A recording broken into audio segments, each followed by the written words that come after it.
Brandon ने message भेजा, What do you want? लेकिन सामने से कोई जवाब नहीं आया। ब्रैंडन को यकीन था कि फोटोज भेजने वाले का एजेंडा कहीं ज्यादा गहरा है और वो दोबारा जरूर कांटेक्ट करेगा। ये बस एक तरीका था ब्रैंडन को बेचैन रखने का, उसके दिमाग में शक भरने का।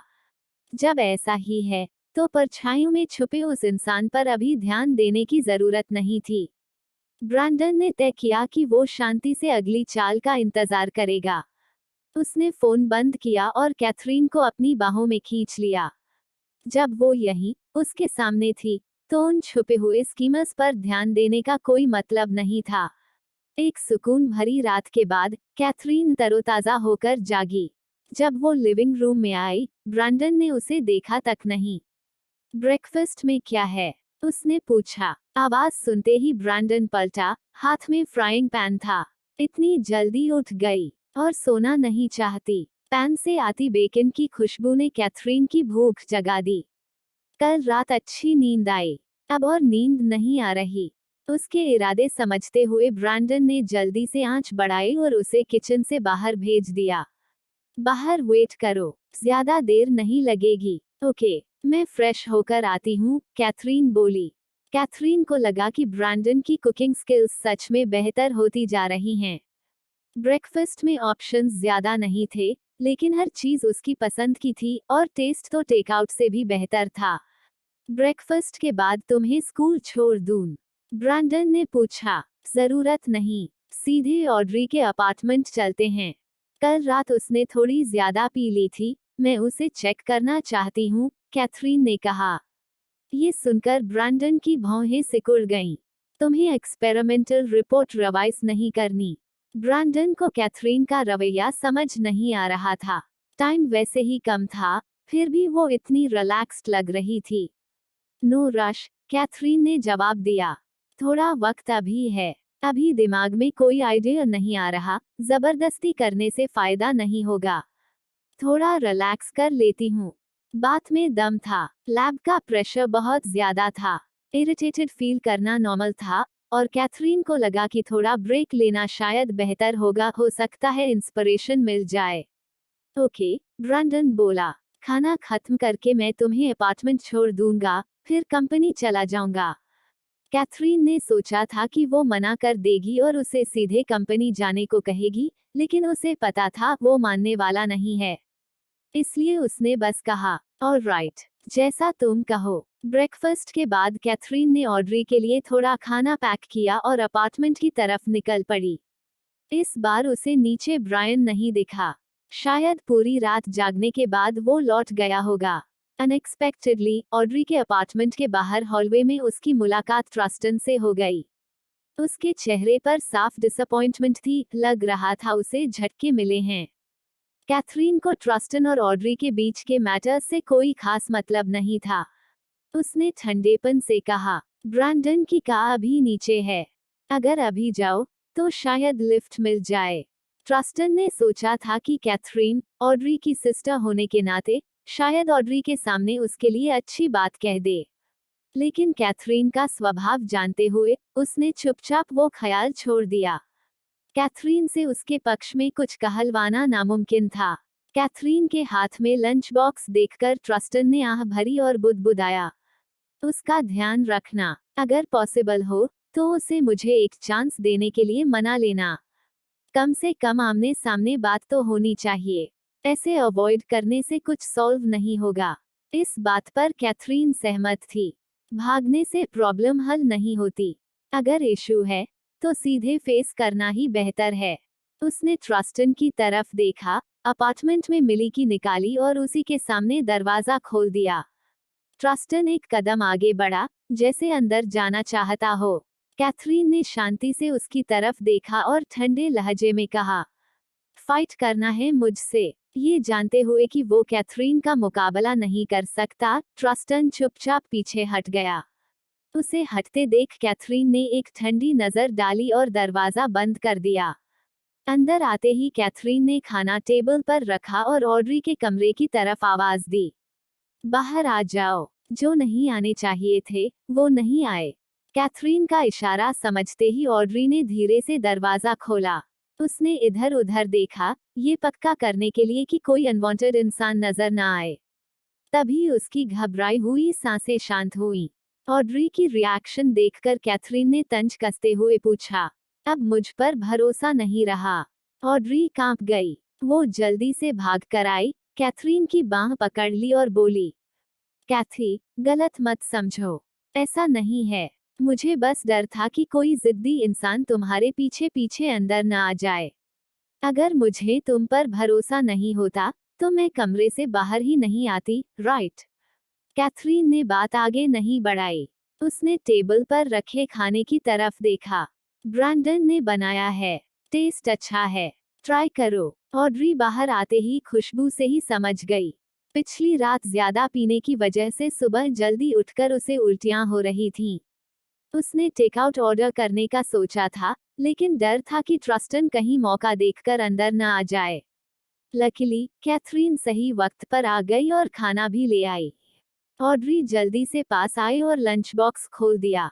खाना देखते ही उसके मुंह में पानी आ गया। कैथी, तुम्हारी वजह से ही आज मिस्टर डंकन के हाथ का बना खाना खाने को मिल रहा है। एक बाइट लेते ही वो तारीफ किए बिना नहीं रह पाई। मिस्टर डंकन की कुकिंग तो कमाल की है, 5 स्टार होटल के शेफ से कम नहीं। So delicious. कैथरीन साइड में बैठी मैगजीन पलट रही थी। उसका आने का मेन रीजन बस यही था, ऑड्री ठीक है या नहीं। अब जब वो ठीक थी, तो कैथरीन आराम से लैब जा सकती थी। ऑड्री का ब्रेकफास्ट खत्म होते ही कैथरीन उठने लगी। कैथी, वेट करो, मैं भी साथ चलूंगी, ऑड्री बोली। कैथरीन ने भौं उठाकर उसे देखा। आज तो तुम्हारी छुट्टी थी, है ना? ऑड्री ने कहा था कि काम शुरू करने से पहले वो कुछ दिन ऑफ लेगी। इसी वजह से कल रात इतनी ड्रिंकिंग हुई थी। ऑड्री बेबस होकर बोली, किम ने सुबह सुबह कॉल करके मदद मांग ली। मैं इतने दिन अवे रही, सारा लोड उसी ने उठाया है। मैं उसे मना कैसे करूं? I can't. ऑड्री का हाल देखकर कैथरीन हल्की सी मुस्कुराई। चलो, मैं छोड़ देती हूँ। ऑड्री को उसके डेस्टिनेशन पर छोड़ने के बाद कैथरीन ने ऑड्री की कार से स्कूल की तरफ ड्राइव की। कैंपस के अंदर का नहीं जा सकती थी, इसलिए उसने एंट्रेंस के पास आउटडोर पार्किंग में गाड़ी खड़ी की और पैदल अंदर चली गई। स्कूल गेट पर पहुंचते ही उसकी टक्कर रायलन से हो गई। कैथरीन को देखते ही रायलन की आंखें चमक उठीं। कैथरीन, लगता है हमारी डेस्टिनी ही है कि ऐसे मिलते रहें। कैथरीन ने कोई जवाब नहीं दिया, बस एक नजर डाली और सीधे कैंपस के अंदर चली गई। रायलन पीछे पीछे चल पड़ा। उसकी लगातार पीछा करने की आदत से कैथरीन इरिटेट हो गई। वो अचानक मुड़ी और सीधा एक्शन लिया। उसकी मूवमेंट इतनी तेज थी कि रायलन संभल भी नहीं पाया। कैथरीन ने उसे जोरदार सुप्लेक्स देकर जमीन पर पटक दिया। नीचे गिरे रायलन को देखते हुए कैथरीन ने ठंडे लहजे में कहा, मेरा पीछा करना बंद करो। अगली बार, मैं यकीन दिलाती हूँ, 3 महीने तक बेड से उठ नहीं पाओगे। ये वार्निंग मजाक नहीं थी। अगर रायलन ने नहीं माना, तो कैथरीन किसी भी वक्त अपने शब्दों पर अमल करने के लिए तैयार थी। रायलन खड़ा हुआ। कैथरीन को दूर जाते हुए देखकर उसके चेहरे पर हल्की सी मुस्कान आ गई। उसे इस बात से कोई फर्क नहीं पड़ता था कि कैथरीन ने उसे सबके सामने एम्बैरेस्ड कर दिया। जितना ज्यादा वह ऐसा करती, उतना ही साफ होता कि वह अंदर से बेचैन है, शांत नहीं। उसकी नफरत के बावजूद वह फिर भी लैब तक पहुंच सकता था। आखिर अब वह इस लैब का सबसे बड़ा स्पॉन्सर था। कैथरीन अभी अभी लैब लौटी ही थी कि उसे पता चला अल्टन आ चुके हैं। उसने बाहर जाने का कोई प्लान नहीं बनाया था, लेकिन मार्शल ने उसे ऑफिस में देखा और बाहर बुला लिया। जैसे ही वे लैब बिल्डिंग की लॉबी में पहुंचे, कैथरीन ने देखा कि अल्टन के पास रायलन खड़ा है। कैथरीन को देखते ही रायलन की आंखें चमक उठीं, लेकिन कैथरीन के चेहरे पर साफ साफ नफरत झलक रही थी। जाहिर था, वह रायलन की लगातार पीछा करने वाली आदत से अब तंग आ चुकी थी। मिस्टर मेल्टन, आजकल आपका आना बड़ा रेयर हो गया है। क्यों ना आप भी सबके लिए कुछ कह दें? अल्टन ने गर्मजोशी से रायलन को इनवाइट किया। अब उसका रवैया रायलन के प्रति काफी बदल चुका था। लैब की सर्टिफिकेशन फेल होने के बाद उसका घमंड काफी कम हो गया था। अगर इस वक्त स्पॉन्सर ने हाथ खींच लिया तो वह किसी और ज्यादा ताकतवर स्पॉन्सर की गारंटी नहीं दे सकता था। रायलन ने विनम्रता से मुस्कुराते हुए सिर हिलाया और कहा, मिस्टर फारुल, जब आप इतना कह रहे हैं तो मैं कुछ शब्द कह देता हूँ। मेरी बात सिंपल है। एक्सपेरिमेंट्स में सक्सेस का रास्ता हमेशा फेलियर्स से होकर जाता है। मुझे पता है हाल की सेटबैक्स ने सब रिसर्चर्स को हतोत्साहित किया है, लेकिन ये सक्सेस के रास्ते की इनेविटेबल चुनौतियां हैं। मैं उम्मीद करता हूँ कि आप सब दिल छोटा नहीं करेंगे और आगे बढ़ते रहेंगे। मेरी कंपनी और मैं आगे भी आपका सपोर्ट करते रहेंगे और आपकी मेहनत के गवाह बनेंगे।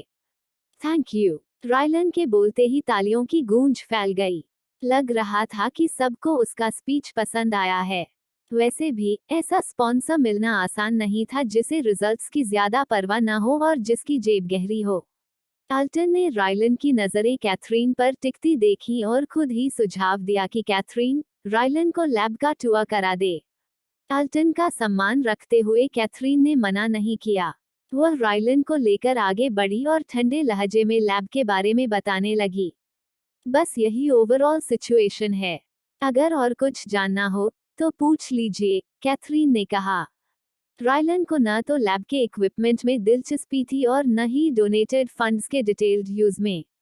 उसकी चिंता सिर्फ कैथरीन थी। उसने पूछा, कैथरीन, मैंने सुना रोनन के साथ कुछ हुआ है। क्या मामला सीरियस है? क्या तुम्हें मेरी हेल्प चाहिए? मैं अभी अभी लॉक्सटन आया हूँ, लेकिन कुछ मैनपावर अरेंज करना मुश्किल नहीं है। थैंक्स, लेकिन उसके बारे में मुझसे दोबारा बात करने की जरूरत नहीं। कैथरीन ने ठंडे अंदाज में रायलन की पेशकश ठुकरा दी। कैथरीन का मूड देखकर रायलन खुद को रोक नहीं पाया। क्या हुआ? रोनन ने तुम्हें नाराज कर दिया? कैथरीन कुछ पल चुप रही। इससे रायलन को और यकीन हो गया। वह संभल कर बोला, मैंने सुना है रोनन ने तुम्हें बट्रे किया, लेकिन जब मैंने ये सुना तो कंफर्म नहीं कर पाया। क्या ये सच है? कह लिया सब। कैथरीन ने गुस्से से उसकी तरफ देखा। रायलन बुदबुदाया। इससे पहले कि वह कुछ और कह पाता, कैथरीन ने उसे बीच में ही रोक दिया। लैब टूर खत्म हुआ। अगर आपको कुछ और चाहिए तो प्रोफेसर हार्टली से बात कर लीजिए। मुझे अपना एक्सपेरिमेंट रिपोर्ट पूरा करना है। यह कहकर कैथरीन वहां से चली गई और रायलन को अचानक अकेला छोड़ गई। वह बेबस सा उसे जाते हुए देखता रह गया। उधर ऑड्री किम द्वारा बताए गए एड्रेस पर पहुंच चुकी थी। लोगों से पूछते पूछते आखिरकार उसने किम को ढूंढ लिया। किम एक फोटोग्राफर के साथ डिटेल्स डिस्कस करने में पूरी तरह डूबा हुआ था। किम, ऑड्री ने आवाज लगाई। नाम सुनते ही किम ने झुंझलाकर कहा, साइड में वेट करो, थोड़ी देर में मिलता हूँ। ऑड्री हंस पड़ी। जब इतने बिजी हो तो अभी डिस्टर्ब नहीं करती। किम एक पल रुका, फिर उसे आवाज पहचान में आई। वह पलटा। ऑड्री को देखते ही उसने फोटोग्राफर को छोड़ दिया और उसकी तरफ दौड़ा। तू सच में वापस आ गई। मैंने कहा था, अगर सामने आई तो चमड़ी उधेड़ दूंगा। तो मैं चली जाऊं? ऑड्री ने भौं उठाकर पूछा। किम ने उसके कंधे पर थप्पड़ मारा। इतना मिस कर रहा था, सुनाई नहीं देता। मिस करने का मतलब ये है कि मुझसे काम भी कराओ। ऑड्री ने टीज किया। इमरजेंसी है, मुझे तेरी हेल्प चाहिए, किम बोला।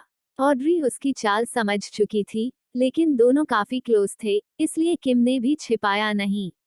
अब आ ही गई है, तो जल्दी चेंज कर। ये एड शूट होने के बाद क्लाइंट की अप्रूवल चाहिए। अगर ये डील मिल गई तो पूरा साल सेट हो जाएगा। ओके, ऑड्री मदद करने ही आई थी। किम की इंस्ट्रक्शंस सुनकर वह तुरंत कपड़े बदलने चली गई। इतने समय एंटरटेनमेंट इंडस्ट्री से दूर रहने के बावजूद ऑड्री की स्किल्स जरा भी रस्टी नहीं हुई थीं। कमर्शियल शूट बहुत स्मूथली हो गया और कम वक्त में खत्म भी हो गया।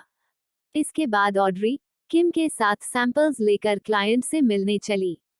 रास्ते में किम बार बार उसे समझाता रहा, याद रखना, ये क्लाइंट बहुत इन्फ्लुएंशियल है।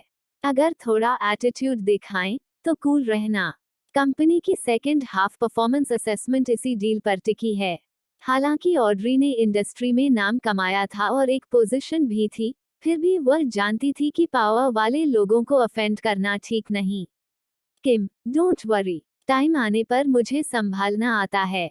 ऑड्री के यह कहते ही किम ने मीटिंग रूम का दरवाजा खोला, लेकिन अंदर बैठे शख्स को देखते ही ऑड्री एकदम सन रह गई। उसका चेहरा उतर गया। ये वही कैसे हो सकता है? ऑड्री की रिएक्शन देखकर किम ने तुरंत उसकी बांह खींची और धीमे से बोला, केयरफुल रहना। वही तो हमारी ब्रेड एंड बटर है, समझी? ऑड्री सब समझती थी, बस ये एक्सेप्ट करना मुश्किल था कि उनकी ब्रेड एंड बटर ब्रायन निकला। उसके स्मग चेहरे को देखकर उसके अंदर गुस्सा उबलने लगा। किम का सम्मान रखते हुए ऑड्री ने किसी तरह मीटिंग रूम में कदम रखा। किम ने चापलूसी भरी मुस्कान के साथ एड सैंपल्स ब्रायन को पकड़ा दिए। पास खड़ी सेक्रेटरी ने तुरंत उन्हें ले लिया। मिस्टर व्हाइट, प्लीज देख लीजिए। ब्रायन की नजरें ऑड्री पर टिक गईं, जैसे वह एंडोसा को एवेल्युएट कर रहा हो। उसने कहा, नॉट बैड, शॉट्स अच्छे हैं, बस कुछ माइनर इश्यूज हैं जिन्हें थोड़ा एडजस्ट करना पड़ेगा। ऑड्री पहले ही गुस्सा दबाए बैठी थी। ब्रायन की जानबूझकर की गई निटपिकिंग सुनते ही उसका सब्र टूट गया। धड़ाम, ऑड्री ने जोर से हथेली मेज पर मार दी। वो गुस्से से ब्रायन को घूरते हुए बोली, बस हुआ या नहीं? उसके अचानक फट पड़ने से कमरे में बैठे सब लोग सन रह गए। किम तो हैरानी में बस देखता ही रह गया। ऑड्री गुस्सा सहने वाली नहीं थी, लेकिन उसे इस हाल में किसी ने पहले कभी नहीं देखा था, वो भी अपने पोटेंशियल मेजर स्पॉन्सर के सामने। अब हालात बिगड़ चुके थे, और किम, जो आमतौर पर हर सिचुएशन संभाल लेता था, इस बार पूरी तरह समझ नहीं पा रहा था कि क्या करे। ऑड्री के बदतमीज शब्दों ने मीटिंग रूम में बैठे हर इंसान को भड़का दिया। सेक्रेटरी ने तुरंत ऑड्री पर चिल्लाते हुए, बिना किसी शिष्टाचार के उसे घूरा। व्हाट द हेल, इतना एटीट्यूड किस बात का? यहाँ फैसले हम लेते हैं और तुम्हारा काम है सर्विस देना। इस तरह के घमंड के साथ तुम एंटरटेनमेंट इंडस्ट्री में कैसे टिकोगी? सेक्रेटरी ने घमंडी सेलिब्रिटीज बहुत देखे थे, लेकिन ऑड्री जैसी खुली बेपरवाही उसने पहले कभी नहीं देखी थी। उसके मन में कड़वाहट से ख्याल आया, हमारे बॉस का बस एक वर्ड, और ये छो सेलेब हमेशा के लिए साइडलाइंड हो जाएगी। ऑड्री की नजरें सिर्फ ब्रायन पर टिकी थीं। बाकी किसी की उसे परवाह ही नहीं थी। सेक्रेटरी चाहे जितना सख्त क्यों न हो, ऑड्री के मन में उसके लिए कोई नफरत नहीं थी। आखिर उसके व्यवहार की वजह वह समझती थी। किम को सिचुएशन की सीरियसनेस समझ आ गई। बैन का खतरा भांपते ही वह बीच में कूद पड़ा। एक्सक्यूज मी एवरीवन, ये सब बस एक बड़ा मिसअंडरस्टैंडिंग है। किम माफी मांगने में लगा हुआ था, लेकिन सेक्रेटरी मानने को तैयार नहीं था। ब्रायन भी इस सब में शामिल था, मगर वह एकदम डिटैच्ड होकर खड़ा रहा। ब्रायन का ये इंडिफरेंट एटीट्यूड ऑड्री के लिए आखिरी चिंगारी था। उसका गुस्सा काबू से बाहर हो गया। वह ब्रायन पर फट पड़ी, यही चाहिए था तुम्हें। अब सैटिस्फैक्शन मिल गई। सेक्रेटरी हैरान रह गया। उसे यकीन नहीं हो रहा था कि कोई इतनी बड़ी दीवा बन सकती है। फिर उसके दिमाग में ख्याल आया, ऑड्री और मिस्टर व्हाइट के बीच कुछ तो है। ये लोग तो यंग लवर्स जैसे लग रहे हैं। ऑड्री के इस जोरदार बर्स्ट ने सबका ध्यान ब्रायन की तरफ खींच लिया। ब्रायन धीरे धीरे खड़ा हुआ, ऑड्री के पास आया और उसके सामने मेज पर झुक गया। उसकी आंखों में गहरी नजर डालते हुए बोला, गुस्सा मत हो। तुम्हें देखने के लिए मुझे ये तरीका अपनाना पड़ा, लेकिन मुझ पर भरोसा रखो, जब मैं कहता हूँ कि मुझे एंडोर्समेंट के लिए तुम चाहिए, तो मैं सीरियस हूँ। तुम ही हो जो हमारी कंपनी की म्यूज को सच में रिप्रेजेंट कर सकती हो। तुम सिख हो, ऑड्री ने पलटकर कहा। ब्रायन ने नर्म नजरों से उसकी तरफ देखा। हाँ, लव सिक। समझते हुए कि अब इस बातचीत का कोई मतलब नहीं, ऑड्री उठ खड़ी हुई और किम से बोली, एड भूल जाओ, किसी और को ढूंढ लो। ऑड्री को शालीनता से बाहर जाते देख किम ने सेक्रेटरी को ऑकवर्ड स्माइल दी। सॉरी, ये मामला मेरे कंट्रोल से बाहर है, मैं बाद में हैंडल कर लूंगा। सेक्रेटरी ने पहले ऑड्री को प्रीमा डोना समझ लिया था, लेकिन अब उसे ये ब्रायन के साथ एक लव मैस ज्यादा लग रहा था। उसने और जोर नहीं डाला, बस किम को दोस्ताना विदाई दे दी। मीटिंग रूम में अकेला रह गया ब्रायन, और मेज पर रखे ऑड्री के प्रोमो को देखते हुए हल्की मुस्कान उसके चेहरे पर आ गई। तभी ब्रायन का फोन बज उठा। स्क्रीन पर अननोन नंबर देखकर उसके चेहरे पर सख्ती आ गई। नंबर पहचान में नहीं था, लेकिन वह जानता था कॉल कौन कर रहा है। लगातार रिंगिंग बता रही थी कि कॉलर जवाब मिले बिना छोड़ने वाला नहीं है। ब्रायन ने स्टोन कोल्ड एक्सप्रेशन के साथ कॉल उठा लिया। अरे, आखिरकार फोन उठा ही लिया। सामने से एक भारी आवाज आई। पॉइंट पर आओ, ब्रायन ने झुंझलाकर कहा। वो औरत अब भी तुम्हें परेशान कर रही है। कम ऑन, ब्रायन, तुम सॉफ्ट पढ़ते जा रहे हो, कॉलर ने ताना मारा। ये तुम्हारा बिजनेस नहीं है। अगर सिर्फ मजाक उड़ाने के लिए कॉल किया है, तो रहने दो, ब्रायन ने पलटकर कहा। आगे कॉलर ने जो भी कहा, ब्रायन ने सुनने नहीं दिया। उसने कॉल काट दी और फोन जमीन पर फेंक दिया। उसके चेहरे पर अब एक खतरनाक, अंधेरी छाया छा चुकी थी। उधर किम हांफता हुआ ऑड्री तक पहुंचा। ऑड्री, रुको, मेरी तो सांस ही फूल गई। अब भी गुस्से में भरी ऑड्री ने झल्लाकर पूछा, तुम यहाँ क्या कर रहे हो? तुम अचानक निकल गई, तो मैं पीछे क्यों ना आऊं? अपनी टैलेंट की फिक्र करना गलत है क्या? कितनी अनग्रेटफुल हो तुम? किम ने सांस संभालते हुए कहा। चलो, अब बताओ अंदर आखिर हुआ क्या था? कार में चलते हैं, ऑड्री ने कहा, किम को गाड़ी लाने का इशारा करते हुए।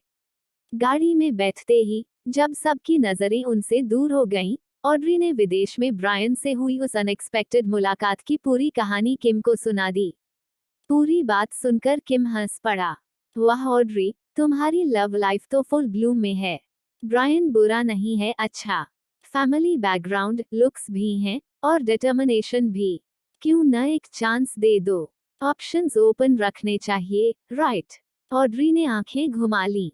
Thanks for the advice. अगर इतना पसंद है, तो तुम ही ट्राई कर लो। किम ने आंख मारी। मुझे तो ब्रायन पसंद है, लेकिन मेरा पार्टनर खुश नहीं होगा। सो, नॉट माई गेम। मजाक के बाद ऑड्री सीरियस हो गई। किम, मैं ये जॉब नहीं कर सकती।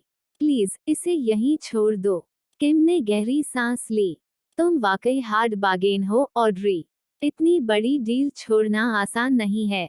लेकिन जब स्टाही फैसला कर ले, तो मैं क्या कर सकता हूँ? किम भले ही बहुत बोलता हो, लेकिन ऑड्री के लिए उसकी कैद सच्ची थी। ये जानते हुए कि वह किम का बड़ा नुकसान करवा रही है, ऑड्री ने बात संभालने की कोशिश की। देखो, अगले 6 महीने मैं पूरी जान लगाकर काम करूंगी, ताकि ये लॉस कवर हो सके, ओके? किम ने नकली गुस्से से उसे देखा। फाइन, मैं तुम्हें वापस रख लेता हूँ। नहीं, ऑड्री ने कहा, मुझे स्टाइल यूनिवर्सिटी ले चलो। मुझे कैथरीन से मिलना है। जब ऑड्री का कॉल आया, कैथरीन लैब में थी। ऑड्री की पॉपुलैरिटी से हंगामा न हो जाए, इस डर से उसने लीवली और यूनिवर्सिटी के गेट की तरफ चली गई। ऑड्री पूरी तरह डिस्गाइज में थी, फिर भी यूनिवर्सिटी गेट पर लोग उसे घूर रहे थे। जैसे ही कैथरीन कार लेकर पहुंची, वह सीधे ऑड्री के सामने आकर रुकी।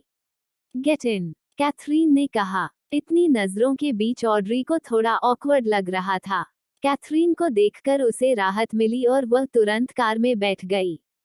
कैथी, तुम हमेशा सही टाइम पर आ जाती हो। आई ओ योर बिग टाइम। ऑड्री की हालत देखकर कैथरीन मुस्कुरा उठी। सीधे तुम्हारे घर। ऑड्री का मकसद तो कैथरीन से मिलना ही था, बाकी उसे कोई ऐतराज नहीं था। Sounds good, I am all ears. Audrey की सहमति मिलते ही कैथरीन ने गाड़ी स्टार्ट की और अपार्टमेंट की तरफ बढ़ा दी। कैथरीन और ऑड्री अपार्टमेंट लौटे, तो देखा ट्रस्टन दरवाजे पर ही खड़ा है। साफ लग रहा था कि वह पूरी तरह थक चुका है। ऑड्री का पहला इंस्टिंक्ट भागने का हुआ, लेकिन फिर उसे याद आया कि कैथरीन उसके साथ है। उसी पल ऑड्री के अंदर हिम्मत आ गई।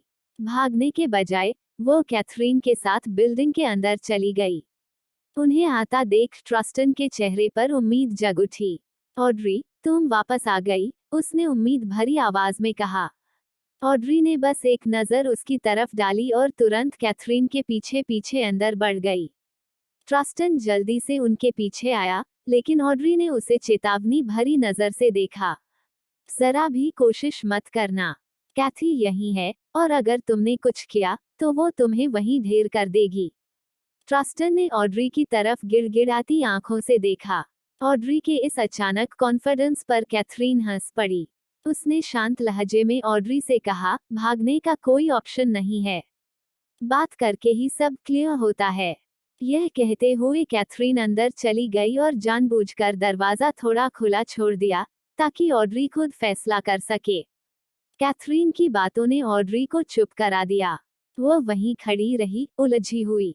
ट्रस्टन ने उसका हाथ पकड़ने की कोशिश की, लेकिन ऑड्री ने रिफ्लेक्स में उसका हाथ झटक दिया। ट्रस्टन पूरी तरह कंफ्यूज्ड और हर्ट रह गया। मुझसे गलती हो गई, सजा देनी है तो दे दो, लेकिन मुझसे दूर मत भागो। अगर इससे तुम्हें बेहतर लगे तो मैं हर पनिशमेंट लेने को तैयार हूँ, ट्रस्टन ने पछतावे से भरी आवाज में कहा। ऑड्री ने गहरी सांस ली। अंदर पहुंचते ही कैथरीन को ब्रैंडन का कॉल आ गया। ऑड्री का आना इतना अचानक था कि कैथरीन उसे बताना ही भूल गई कि उसे पिकअप की जरूरत नहीं है। मैं ऑड्री के यहाँ हूँ, उसने बताया।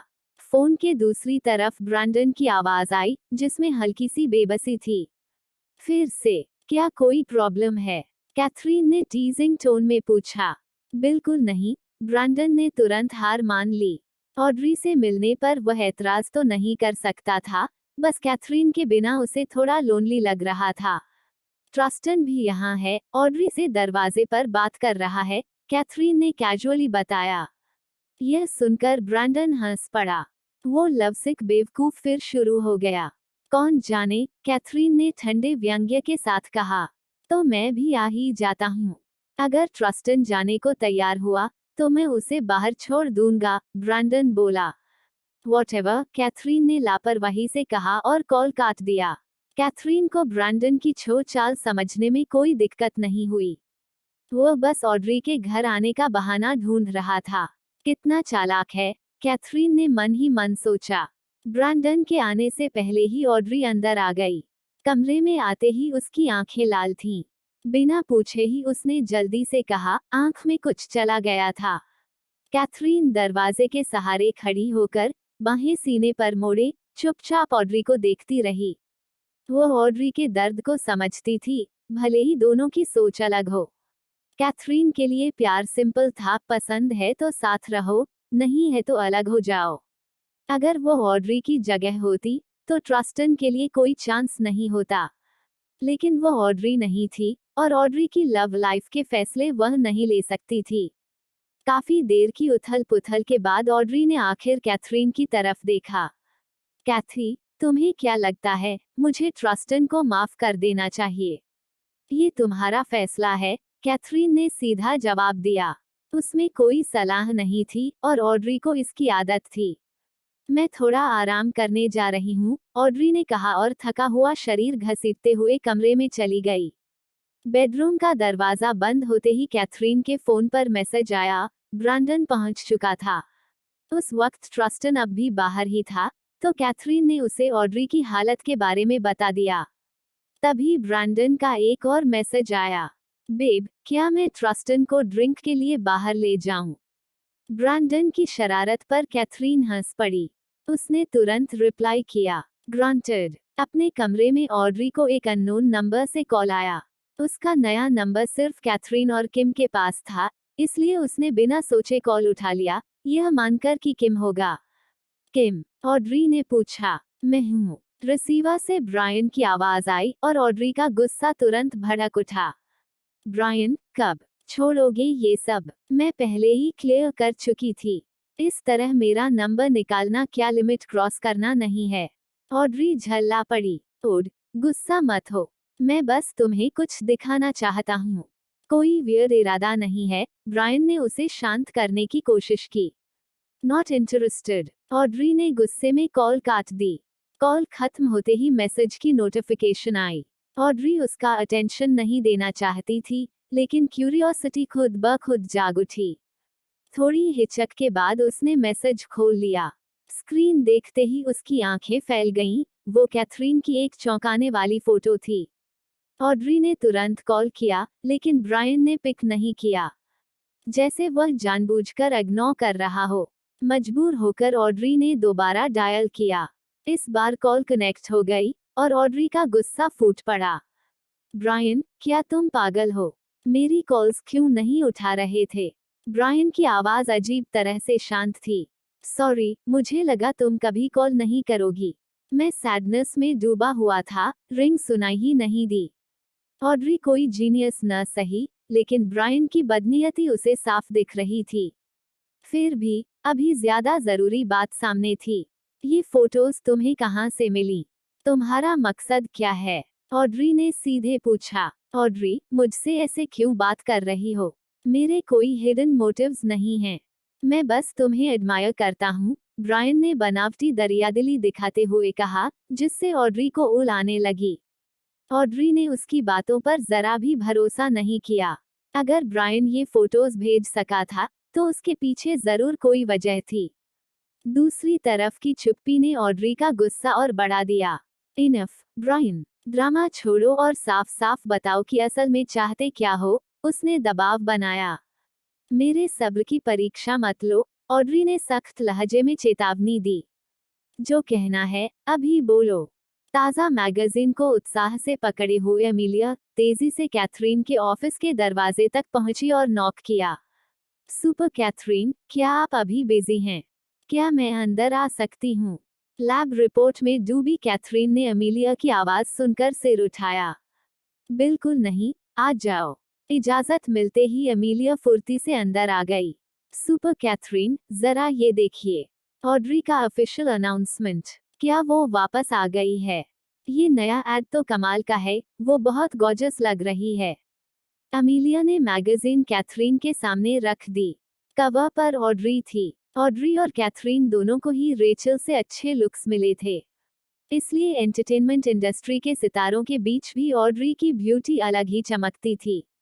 ऑड्री की वापसी काफी सीक्रेटिव थी, बाहर कोई न्यूज नहीं आई थी, इसलिए अमीलिया का न जानना बिल्कुल नॉर्मल था। कवर को देखते हुए कैथरीन के चेहरे पर हल्की मुस्कान आ गई। उसे पता था कि ऑड्री कल ही किम की मदद के लिए आई थी, लेकिन इतनी जल्दी मैगजीन पर दिखेगी ये देखकर वह भी हैरान थी। ऑड्री को वापस आए अभी सिर्फ 2 दिन हुए हैं, कैथरीन ने अमीलिया से कहा। अमीलिया ने भौहें उठा ली। वाओ, 2 दिन में ही एंडोर्समेंट पकड़ ली। तो क्या वो रूमर्स सच हैं? कौन से रूमर्स? कैथरीन ने पूछा। अमीलिया ने थोड़ा इधर उधर देखते हुए धीरे से कहा। गॉसिप है कि ऑड्री को एस्कना की नई बनी लो कंपनी का एंडोर्समेंट इसलिए मिला क्योंकि वो बीओस को डेट कर रही है। सुना है दोनों विदेश में मिले थे और अब जल्द शादी करने वाले हैं। हालांकि ये बातें गॉसिप मैगजीन से आई थीं, लेकिन अंदरूनी खबरें अक्सर काफी एक्यूरेट होती थीं। कैथरीन की भौहें सिकुड़ गईं। वो आमतौर पर ऑड्री की पर्सनल लाइफ में दखल नहीं देती थी, लेकिन अगर कंपनी के पीछे सच में ब्रायन था, जैसा अमीलिया कह रही थी, तो ऑड्री कॉन्ट्रैक्ट तोड़ने के बजाय सीधे प्रोजेक्ट रिजेक्ट कर देती। इसलिए कैथरीन ने तय किया कि वह शाम को खुद ऑड्री से मिलने जाएगी। उसके काम के मामलों के बारे में मुझे ज्यादा नहीं पता, कैथरीन ने बस इतना कहा। अमीलिया जानती थी कि कैथरीन का उसूल यही है, दूसरों की निजी जिंदगी में दखल नहीं देना, चाहे वो उसकी बहन ही क्यों ना हो। बस गॉसिप शेयर कर रही थी। आप अपना काम कंटिन्यू कीजिए, मैं अब डिस्टर्ब नहीं करूंगी, अमीलिया ने कहा। शाम को कैथरीन ने लैब का काम समेटा और उसे ब्रैंडन का कॉल आया। उसे लगा वह लेने आ रहा होगा, इसलिए वह मना करने ही वाली थी कि ब्रैंडन ने बता दिया वह लेट हो जाएगा। आज बाहर रंग जमाने का प्लान है, कैथरीन ने टीजिंग किया। ब्रैंडन हंस पड़ा। हिम्मत है मेरी, आज ट्रस्टन के साथ ड्रिंक पर जा रहा हूँ, उसने जोड़ा। कैथरीन ने हल्की सी भौं चढ़ाई। फिर से, ब्रैंडन ने मन ही मन आह भरी। लगता है ऑड्री के बॉयफ्रेंड वाली खबर ने ट्रस्टन को काफी झटका दिया है। ब्रैंडन खुद इस मामले में नहीं पड़ना चाहता था, लेकिन ट्रस्टन के साथ उसकी दोस्ती गहरी थी। जब तक ट्रस्टन सच में टूट न जाए, वो कैथरीन को छोड़कर नहीं जाएगा। बॉयफ्रेंड, कहीं उसने गलत तो नहीं समझ लिया? कैथरीन ने हैरानी से पूछा। ऐसा नहीं लगता, ब्रैंडन ने कहा। ट्रस्टन के हिसाब से सब कन्फर्म है। इतनी सारी खबरों के बीच कैथरीन भी सच और अफवाह में फर्क नहीं कर पा रही थी। उसने कहा, तुम जाओ, मैं वैसे भी ऑड्री के अपार्टमेंट जाने वाली थी। ओके, मैं फ्री होकर तुम्हें पिक कर लूंगा, ब्रैंडन ने कहा। कॉल खत्म होने के बाद कैथरीन यूनिवर्सिटी से निकल गई। ब्रैंडन नहीं था, लेकिन डंकन फैमिली का ड्राइवर हमेशा की तरह समय पर एंट्रेंस पर मौजूद था। उसे देखते ही ड्राइवर ने कार का दरवाजा खोला। प्लीज मिस स्वॉन, अंदर बैठिए।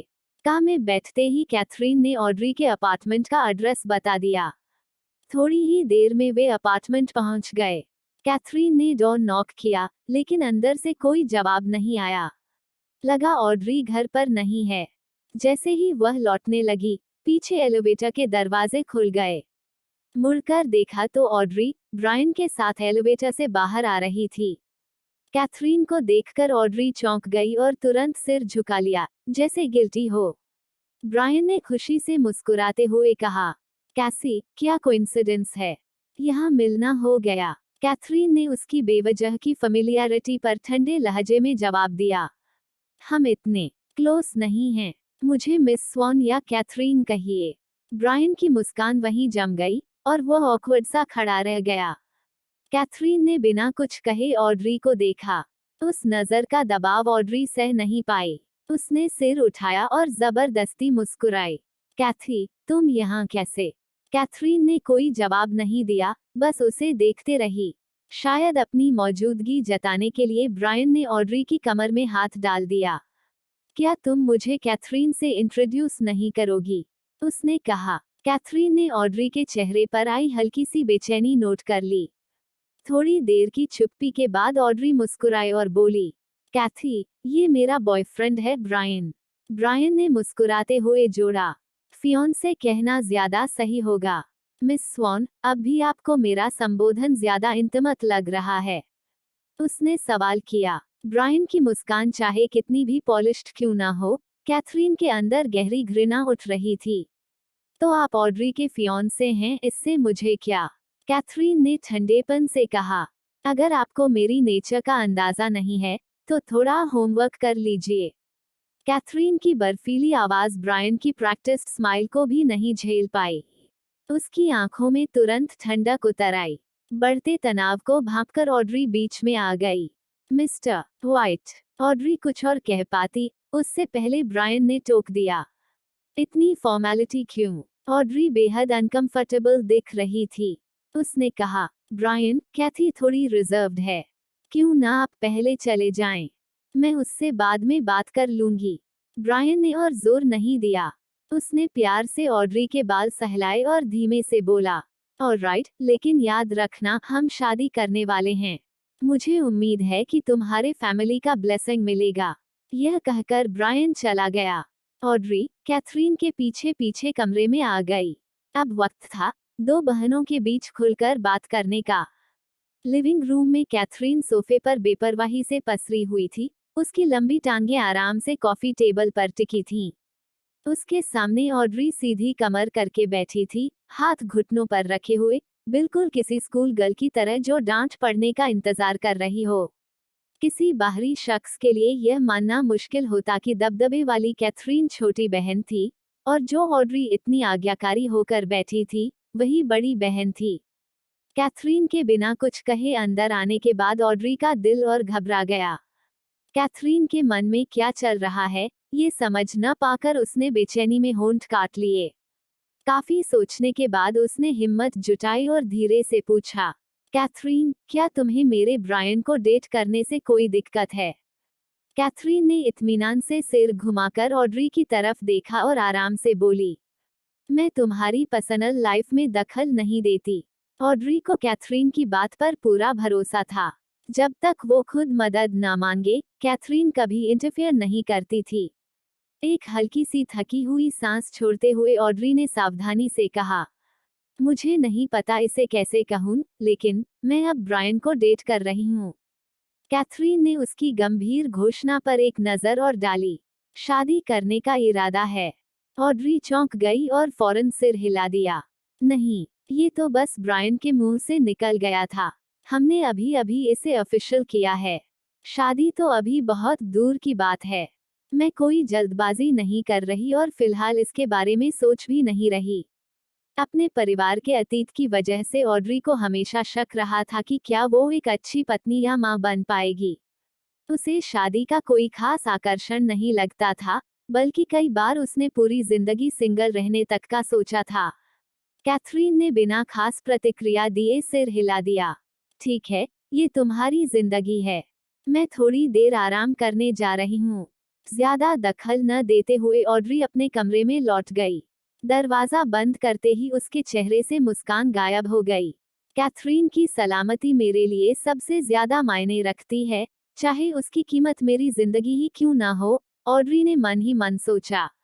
लिविंग रूम में वापस कैथरीन सोफे पर ही पड़ी रही, मोबाइल स्क्रॉल करते हुए। वो ज़ोबा द्वारा भेजी गई ब्रायन की डिटेल्स देख रही थी, लेकिन कुछ भी अजीब नहीं लगा। ब्रायन एकदम परफेक्ट लगता था, बेदाग बैकग्राउंड के साथ। मगर यही परफेक्शन कैथरीन को सतर्क कर रही थी। पता नहीं कब उसकी आंख लग गई। कैथरीन की नींद ब्रैंडन की कॉल से खुली। उसने ये पक्का किया कि ऑड्री के कमरे का दरवाजा बंद है, फिर पिकअप के लिए हाँ कर दी। सीढ़ियां उतरते वक्त उसके फोन पर एक अनजान नंबर से कॉल आया। मिस स्वॉन, कल डेडलाइन है। आपने अपना फैसला कर लिया। दूसरी तरफ से आवाज आई। इतनी जल्दी क्या है? आपने खुद कहा था कल, कैथरीन ने कहा। घनी रात में उसकी आंखें हल्की सी चमक उठीं। कुछ पल की खामोशी के बाद आवाज फिर आई। ठीक है, जैसा आप कहें। उम्मीद है आप कल मुझे निराश नहीं करेगी। कल सिर्फ डेडलाइन ही नहीं था, बल्कि वही दिन था जब कैथरीन को अक्रेडिटेशन काउंसिल में अपनी नई रिपोर्ट भी जमा करनी थी।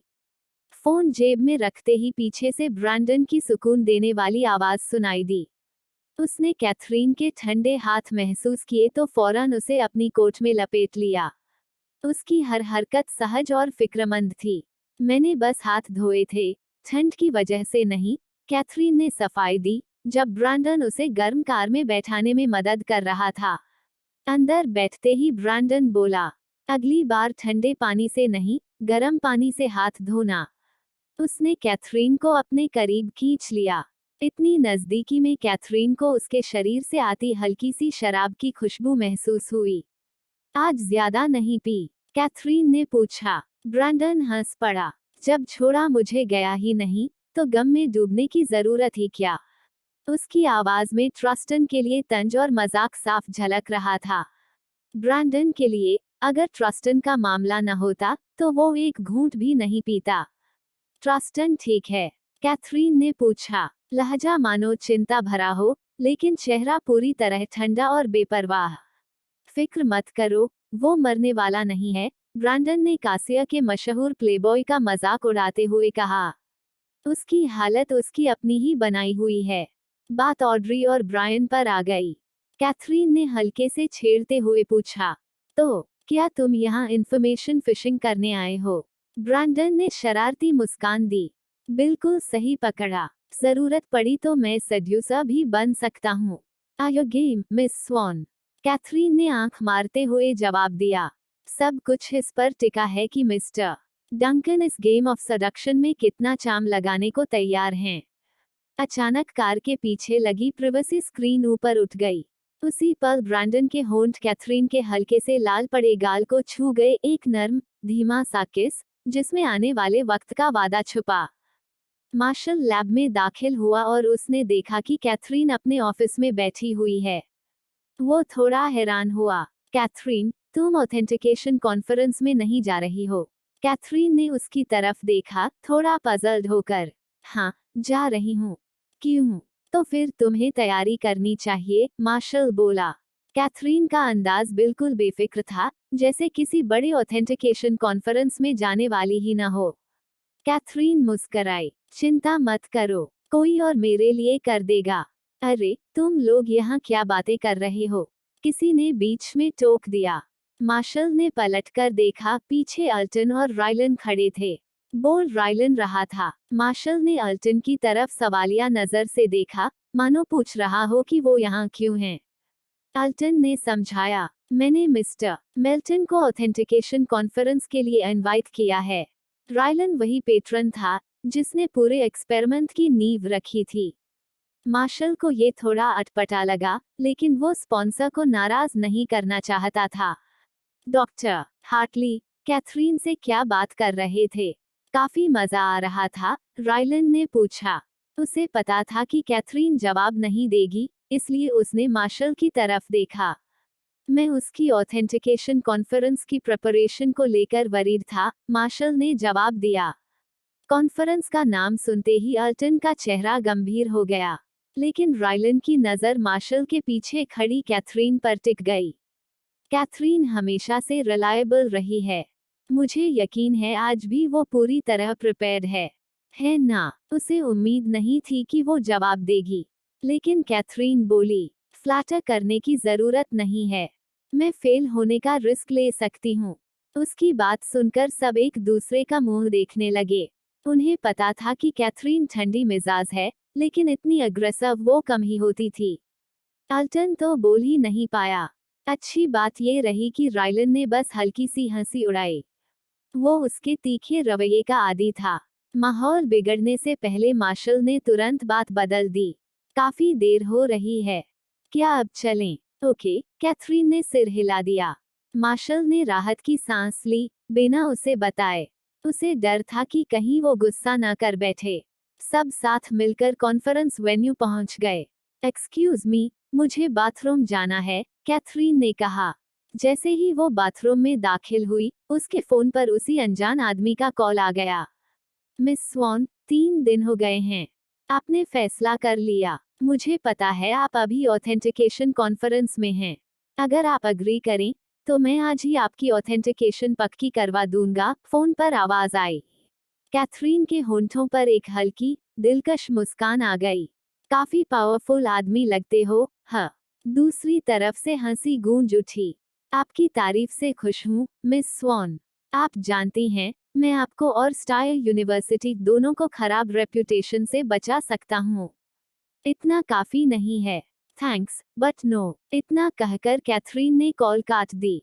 उसे धमकियां बिल्कुल पसंद नहीं थीं। अगर वो आदमी ठीक से बात करता, तो शायद वो कोऑपरेट कर लेती, लेकिन जबरदस्ती के आगे झुकना उसके लिए नामुमकिन था। बाथरूम से लौटते वक्त मार्शल ने नोटिस किया कि कैथरीन थोड़ी लो लग रही है। उसे लगा शायद कॉन्फ्रेंस का स्ट्रेस है, इसलिए वो उसे धाड़सा बंधाने लगा। इतनी एंग्जाइटी की जरूरत नहीं है। हम कुछ साल बाद फिर ट्राई कर सकते हैं। हर बड़ी साइंटिफिक अचीवमेंट अनगिनत फेलियर्स और लंबे वक्त के बाद ही मिलती है। सच्चे रिसर्चर्स को इस बात से फर्क नहीं पड़ता कि रास्ता कितना मुश्किल है, बस एंड रिजल्ट अच्छा होना चाहिए। कैथरीन जवाब देने ही वाली थी कि तभी उसका नाम पुकारा गया। अब उसे स्टेज पर जाना था। ऑथेंटिकेशन कॉन्फ्रेंस में जजेस की संख्या उम्मीद से 1/3 कम थी। ज्यादातर को कैथरीन की सक्सेस की उम्मीद ही नहीं थी, इसलिए उन्हें आना समय की बर्बादी लगा।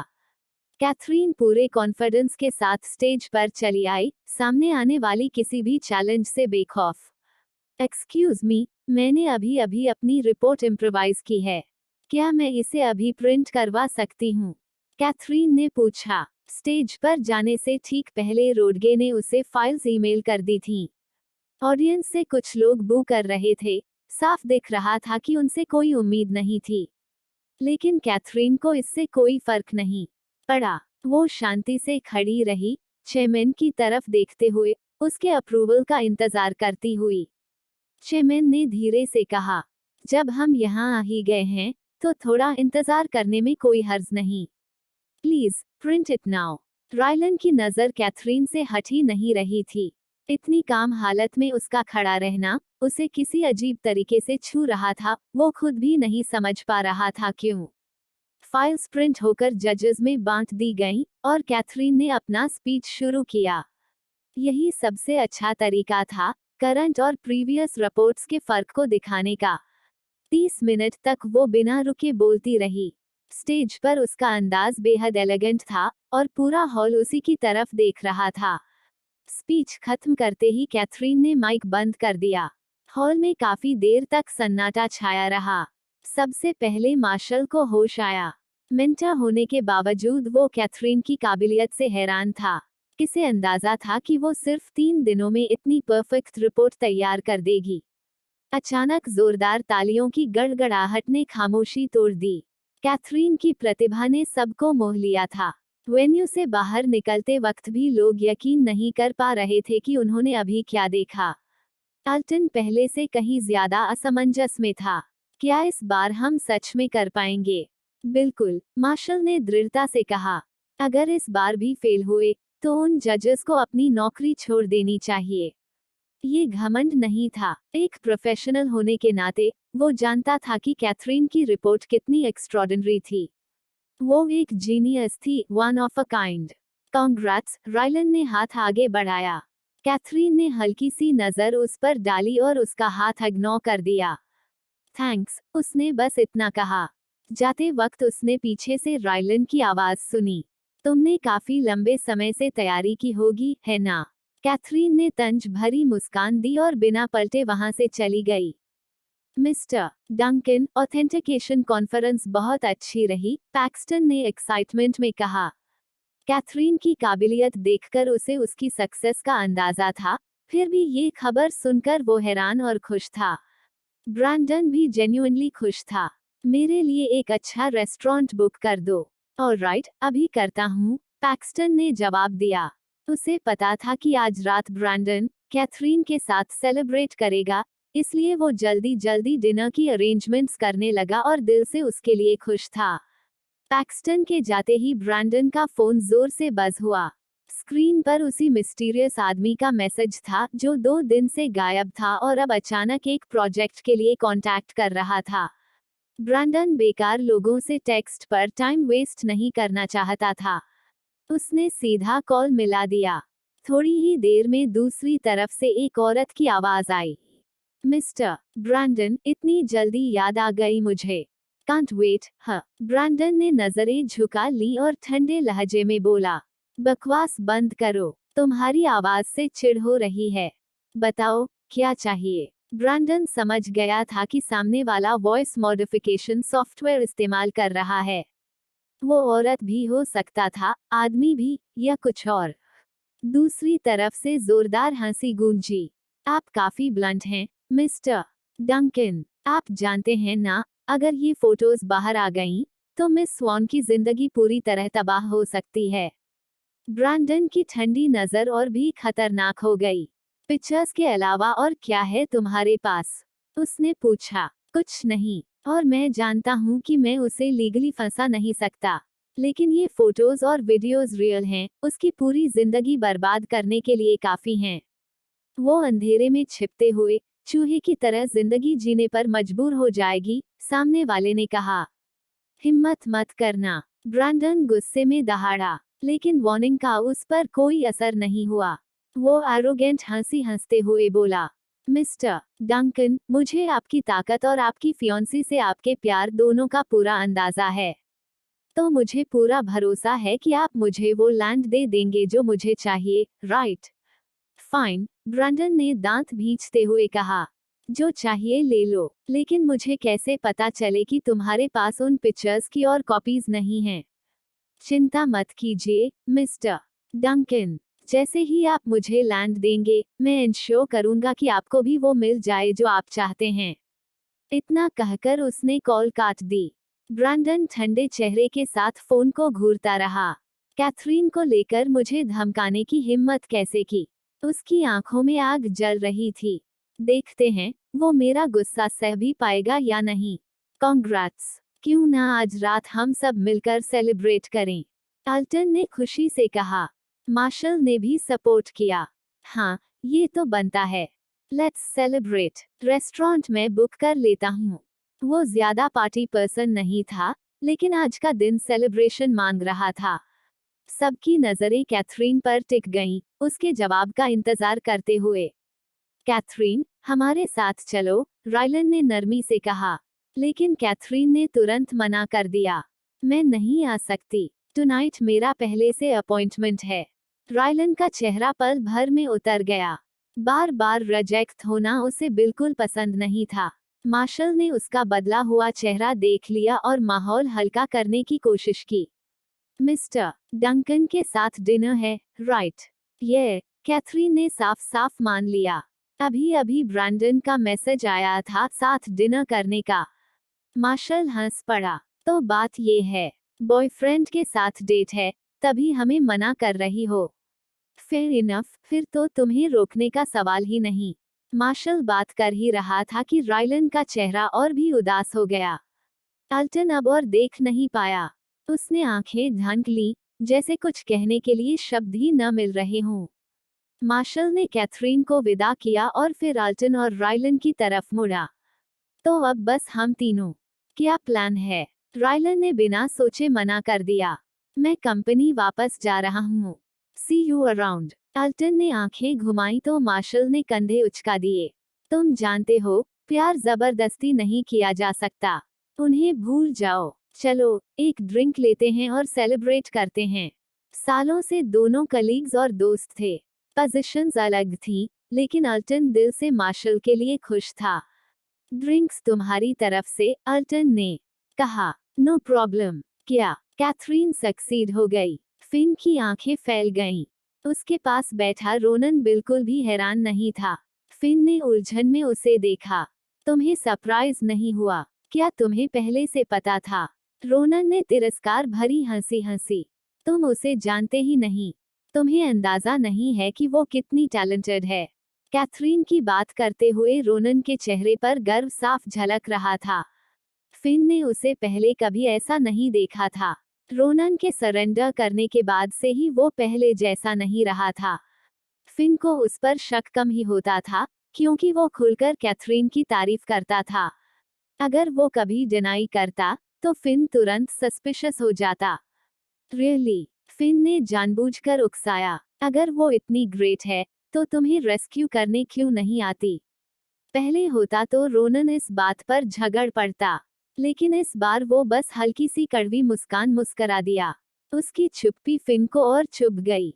अरे, लिटिल शिटहेड, जो काम दिया था, वो पूरा किया या नहीं? मैं तुम्हें अभी पीट दूंगा। रोनन ने माउस फेंक दिया। गो हेड, वो शांत स्वर में बोला। लेकिन फिन उसके साथ कुछ कर नहीं सका। ठीक है, बस वेट करो। जब तुम बीओस के लिए पूरी तरह यूजलेस हो जाओगे, तब देखना क्या होता है। इतना कहकर वो गुस्से में बाहर चला गया। रोनन ने माउस उठाया, हल्की सी स्नेर दी और ब्लैंक नजरों से कंप्यूटर स्क्रीन को घूरता रह गया। Congratulations, miss sworn. ब्रैंडन की आंखों में चमक थी जब उसने उस बेहद खूबसूरत लड़की को देखा। शुक्र था कि वो लड़की उसी की थी। एंट्रेंस पर कैथरीन उससे मिली, जो काफी देर से उसका इंतजार कर रहा था। उसे एक पल के लिए अचरज हुआ जब उसने उसे मिस स्वॉन कहा, लेकिन अगले ही पल कैथरीन ने शालीन मुस्कान के साथ जवाब दिया। Congratulations to you too, my dear boyfriend. यह सुनते ही ब्रैंडन की खुशी दोगुनी हो गई। उसने गर्व से उसका हाथ थाम लिया। कम ऑन, चलो सेलिब्रेट करते हैं। ब्रैंडन चाहता था कि डिनर के दौरान वो कैथरीन के साथ थोड़ा क्वालिटी टाइम बिताए और उसे रिलैक्स करवाए। लेकिन रास्ते में ज़ोबा का कॉल आ गया, वो भी सेलिब्रेशन में ज्वाइन करना चाहती थी। थोड़ी बातचीत के बाद तय हुआ कि पहले डिनर होगा, और फिर सब मिलकर क्लब में गैदरिंग करेंगे। ज़ोबा और बाकी सभी को ये प्लान पसंद आया। लेट्स गो, कैथरीन के कहते ही ब्रैंडन ने एक्सेलरेटर दबा दिया। डिनर उन्होंने जल्दी खत्म कर लिया ताकि क्लब जल्दी पहुंचा जा सके। फिर भी, वो सबसे आखिर में पहुंचे। ज़ोबा ने ऑड्री को भी बुलाया था। सबके इकट्ठा होते ही बॉक्स का माहौल पूरी तरह हाई हो गया। बस एक शख्स की कमी थी। ज़ोबा ने ग्लास उठाया और टोस्ट के लिए कुर्सी पर चढ़ गई। टू कैथरीन, वो जोर से चिल्लाई। कैथरीन मुस्कराए और उसने भी ग्लास उठा लिया। सबके ग्लासेस टकराते हुए उसने एक फोटो ले ली। सबसे पहले ज़ोबा की नजर पड़ी। कैथरीन, ये तो रेयर है। तुम फोटो ले रही हो। फेसबुक पर पोस्ट करोगी क्या? कैथरीन वैसे भी सोशल नहीं थी। काम के अलावा वो ज्यादा किसी से बात नहीं करती थी। उसकी सोशल मीडिया प्रोफाइल्स भी ऑलमोस्ट ब्लैंक थीं। इसलिए उसे फोटो लेते देख ज़ोबा सच में हैरान थी। कैथरीन बस हल्की सी मुस्कान के साथ बोली, पोस्ट नहीं करूंगी, जस्ट फॉर मेमोरी। फिर उसने चुपचाप वो फोटो किसी को सेंड की और तुरंत हिस्ट्री डिलीट कर दी। किसी को नहीं पता था कि वो फोटो किसे भेजी गई। ज़ोबा और सवाल करना चाहती थी, लेकिन फिर वो दोबारा उसी लाइवली माहौल में डूब गई। ज़ोबा के मुकाबले कैथरीन काफी शांत थी। कैथरीन जब थोड़ा पीछे बैठी, तो ऑड्री उसके पास आई। कैसी, कॉन्ग्रेचुलेशंस। मुझे साइंस की ज्यादा समझ नहीं है, लेकिन मैंने सुना है तुम्हारा एक्सपेरिमेंट बहुत टफ था। तुमने कर दिखाया, ये वाकई अमेजिंग है। ऑड्री को कैथरीन पर गर्व था। कैथरीन मुस्कराई। वो अपनी सॉफ्टनेस और मुस्कान सिर्फ अपने लोगों के लिए रखती थी। अभी सब खत्म नहीं हुआ है। एक्सपेरिमेंट बस सर्टिफाइड हुआ है। ऑड्री को पूरी तरह समझ नहीं आया, लेकिन वो फिर भी खुश थी। आज मैं बहुत खुश हूँ। बाथरूम जाना पड़ेगा, कुछ ज्यादा ही पी लिया है। उसी वक्त ज़ोबा बाथरूम से लौटी। उसने चारों तरफ देखा, लेकिन ऑड्री नजर नहीं आई। वो बोल पड़ी, गेस करो, हॉलवे में मुझे कौन मिला? स्पाइडरमैन। विदॉल ने मजाक किया। ज़ोबा ने एक ऑरेंज उठाकर उसकी तरफ फेंक दिया। Shut up. मैंने नेक्स्ट रूम में ट्रस्टन को देखा। तो क्या हुआ? विदॉल ने कंधे उचका दिए। वो आजकल लॉक्सटन में ही है। और यहाँ फेमस क्लब्स भी 2 ही हैं। यहाँ मिल जाना कोई बड़ी बात नहीं। विदॉल को ट्रस्टन से ज्यादा मतलब नहीं था, लेकिन उसकी रेप्यूटेशन उसने सुनी थी। उसने सुना था कि ऑड्री के साथ रिलेशनशिप में रहते हुए ही ट्रस्टन खुद को कंट्रोल करता था। क्लब में दिख जाना कोई शौक नहीं था। ज़ोबा ने उसे घूरा। पूरी बात तो सुनो। मैं ये बताने वाली थी कि उसके बॉक्स में क्या था। शॉर्ट स्कर्ट्स में ढेर सारी लड़कियां थीं, कुछ आदमी अलग। वो फिर से वही पुराना ट्रस्टन बन गया है। जो उसने देखा था, उसे याद करते ही ज़ोबा सिहर गई। उसे वो बिल्कुल पसंद नहीं आया। मुझे लगा ट्रस्टन तो ऑड्री को परस्यू कर रहा है। फिर क्लब्स में क्यों घूम रहा है? अगर ऐसे ही चलता रहा, तो 3 साल में खुद को पूरी तरह बर्बाद कर लेगा, ज़ोबा बोली।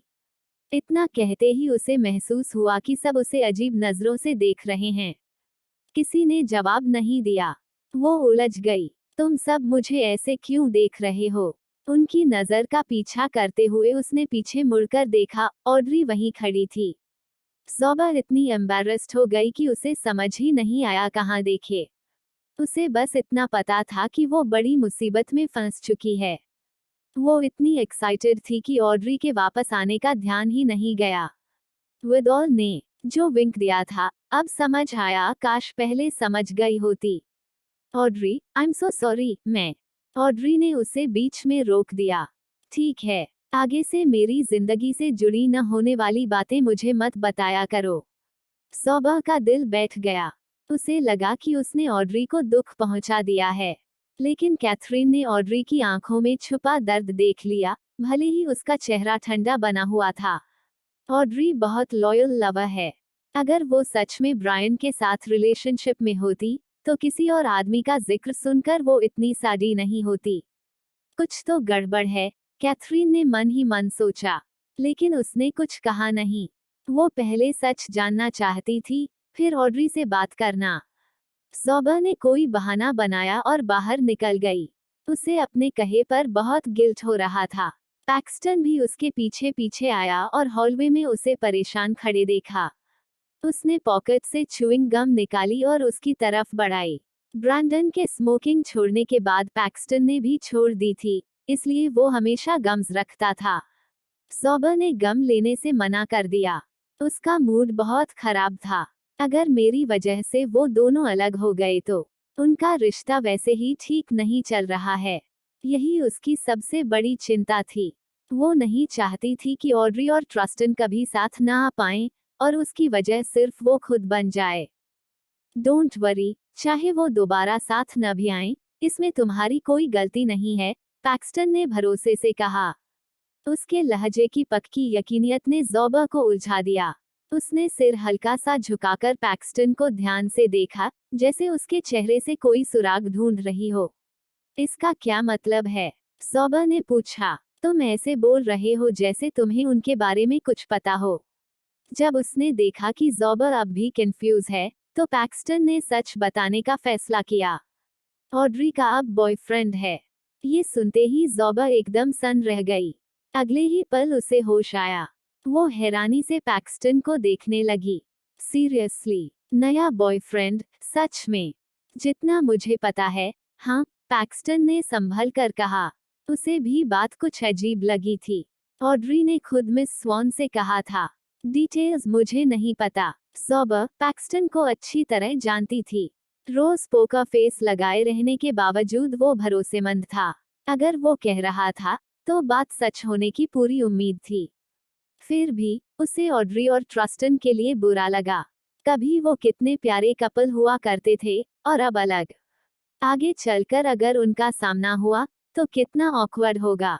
लेकिन पैक्सटन की बात ने उसके दिल का बोझ हल्का कर दिया। वो डर रही थी कि कहीं उनकी सेपरेशन की वजह वो खुद न बन जाए। पर प्यार के मामले में, फैसला सिर्फ उन्हीं दो लोगों का होता है।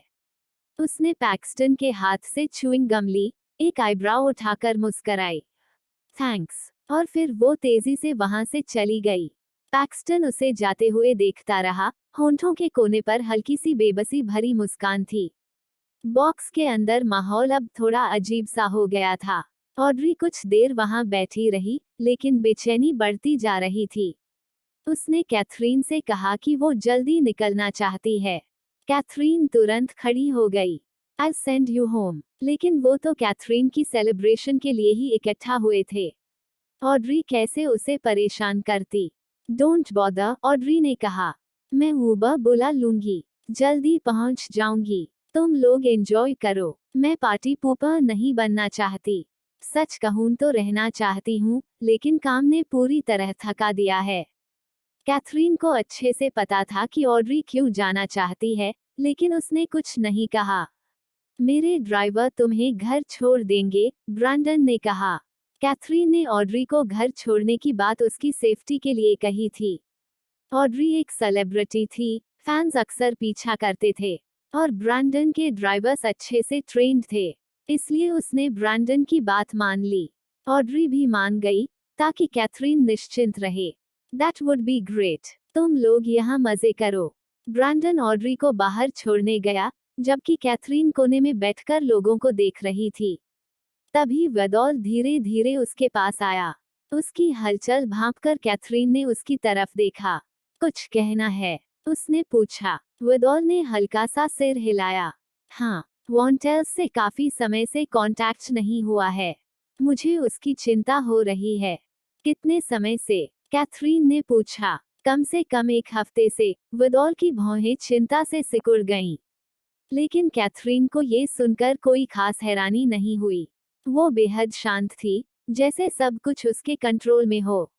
वॉन्टेल्स ऐसा ही है। उसे दुनिया से डिस्कनेक्ट होना पसंद है।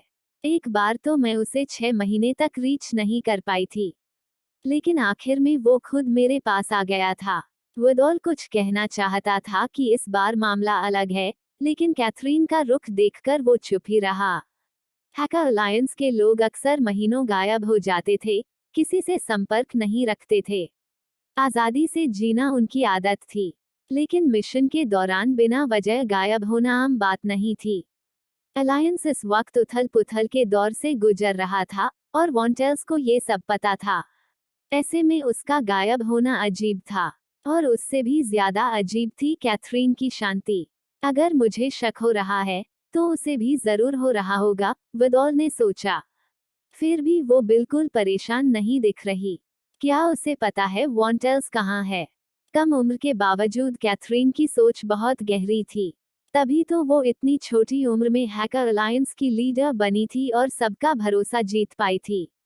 वेदॉल ने उस पर भरोसा करने का फैसला किया। दूसरी ओर, ब्रैंडन का ड्राइवर ऑड्री को उसके अपार्टमेंट तक छोड़ लाया। ऑड्री ने कहा कि वो वापस चला जाए, लेकिन ड्राइवर ने मना कर दिया। नो ऑफेंस, मिस स्वॉन, उसने शालीनता से कहा। लेकिन मिस्टर डंकन ने साफ कहा है कि मुझे आपको सेफ घर तक छोड़ना है।